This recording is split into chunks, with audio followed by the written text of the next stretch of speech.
ஓம் நம சிவாய. சண்முகா சரணம் சரணம். அனைவருக்கும் வணக்கம். குரு வாழ்க, குருவே துணை.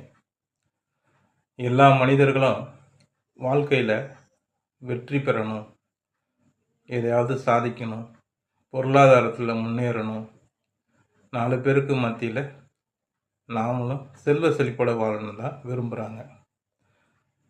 அவர்களோட விருப்பம் சிலருக்கு நிறைவேறுது, சிலருக்கு நிறைவேறுவது இல்லை. காரணம் அவர்களின் பிறப்பு தான். இந்த பிறப்புன்றது பார்த்திங்கன்னா கர்ம அடிப்படையில் தான் இருக்குது. போன ஜென்மத்தின் தீராத கர்மாக்கள் தான் இந்த ஜென்மத்தில் நம்ம அனுபவிக்கிறோம் அப்படின்னு சொல்லலாம். ஆக இந்த கர்மாக்களை பற்றி நம்ம சொல்கிறது எதனாலன்னு கேட்டிங்கன்னா, ஒரு ஜாதகர் வெற்றி பெறணும்னாவே அவர் கர்மா தீர்த்துட்டாரு, அதாவது நிவர்த்தி பண்ணிட்டாருனாவே அவர் வாழ்க்கையில் வெற்றி பெறாரு அப்படின்னு சொல்லலாம். அது தான் அறிந்தோ அறியாமலோ சில பேர் தன் கர்மாக்களை தீர்த்துக்கிறாங்க அப்படின்னு சொல்லலாம்.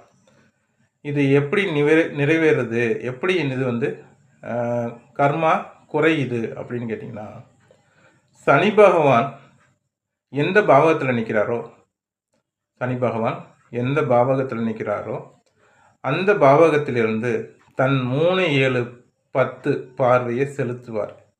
இந்த பாவகங்களில் அந்த ஜாதகர் எந்த ஒரு தேங்கு இழைக்காமலும் அந்த பாவகங்களுக்கு தான் ஆற்ற வேண்டிய கடமைகளை செய்தாலே அந்த ஜாதகர்களுடைய கர்மா தீரும் அப்படின்னு சொல்லலாம். எந்த லக்னமாக இருந்தாலும் சனி பகவான் அமர்ந்த வீட்டிலிருந்து 3, 7, 10ன்றதை எடுத்துக்குங்க. அந்த பாவகங்களை நீங்கள் நிவர்த்தி பண்ணணும் அப்படின்னு சொல்லலாம். அதாவது பிரீத்தி பண்ணுறதுன்னு சொல்லுவாங்க. இதுக்கு பிரீத்தி பண்ணினாவே உங்களுடைய கர்மா தீர்ந்துடும் அப்படின்னு சொல்லலாம்.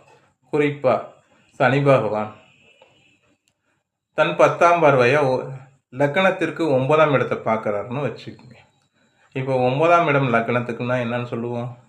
தந்தைன்னு சொல்லுவோம், குருமார்கள்னு சொல்லுவோம். இப்போது அந்த ஜாதகர் தன் கர்மா தீரணும்னா குருநாதர்களுடைய ஆசீர்வாதத்தையும் தந்தையோட ஆசீர்வாதத்தையும் அந்த ஜாதகர் வாங்கினார்னாவே அவருக்கு தேவையான அனைத்து விஷயங்களும் கிடைக்கப்பெறும் அப்படின்னு சொல்லலாம். அவரோட கர்மாவும் தீர்ந்துடும் அப்படின்னு சொல்லலாம். நன்றி, வணக்கம். சிவாதிரி சிற்றம்பலம்.